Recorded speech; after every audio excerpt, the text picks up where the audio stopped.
Good evening. Today, let's talk about another topic. This is in continuation with the monologues we've had earlier. And of course, things I've talked about earlier also. About tolerance, about like, trying to be honest with each other, trying to get along with each other. It's all there in my previous episodes. We'll put the descriptions down there so you guys can check those out. Today, I want to talk about another very interesting topic, which is called the masks that people wear. लोग जो मुखौटे पहनते हैं. जब मैं मुखौटा कहता हूँ उसका मतलब क्या होता है? What do I mean when I say that? What am I referring to when I say masks? I mean the walls that we build around ourselves before we go and meet someone. And ironically, we expect those people to be open with us when we ourselves are.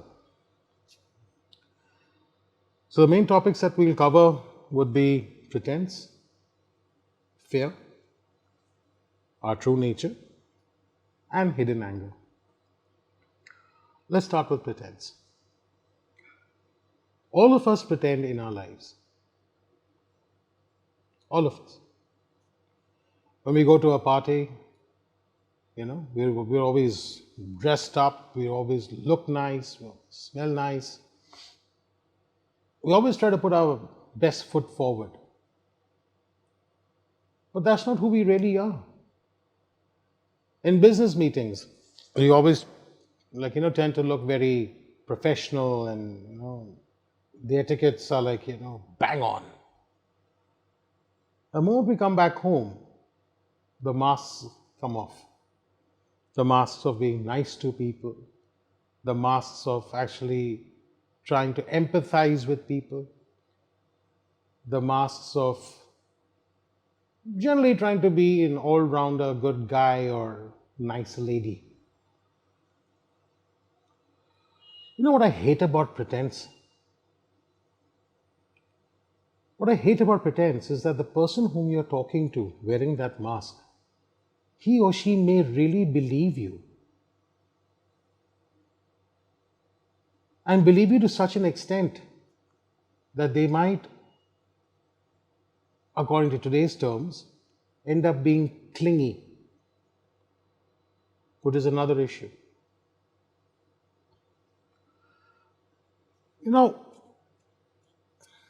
When again I talk about pretense, there's another thing that comes under pretense, which is arrogance.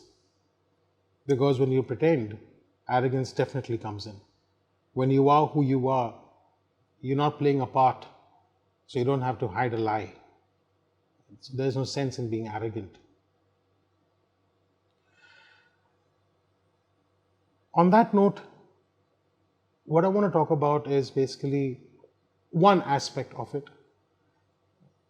People who have a lot of theoretical knowledge, but people who lack the practical aspect of it. Of course, they end up having far more degrees and far more everything else, but they do not know how to live life on a day-to-day basis.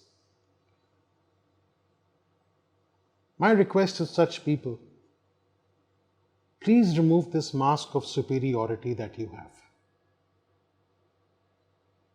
It doesn't exist. You may be bookish smart, but you're not street smart. There's a story which, long time back, like my grandmother used to tell me this story.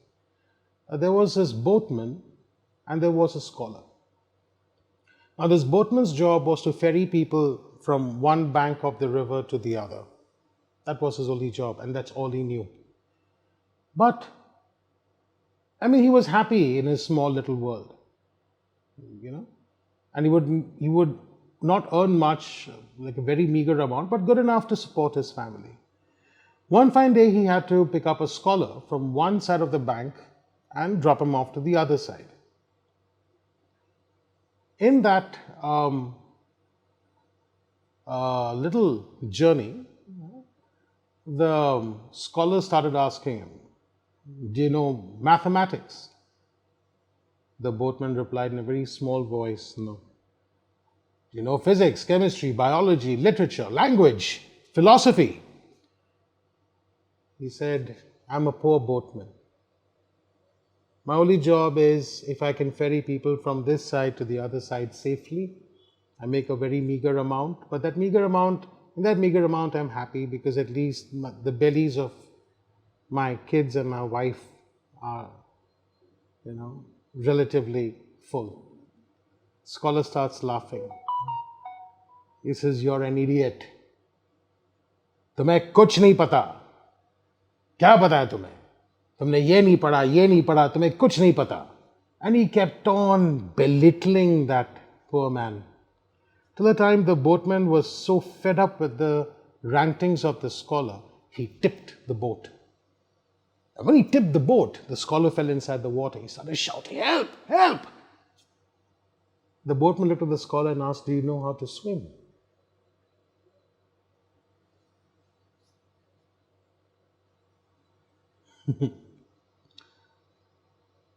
Another thing of how people treat other people. Very beautiful little quote by Gaur Gopal Das, who I do follow. He's an amazing man. Amazing man.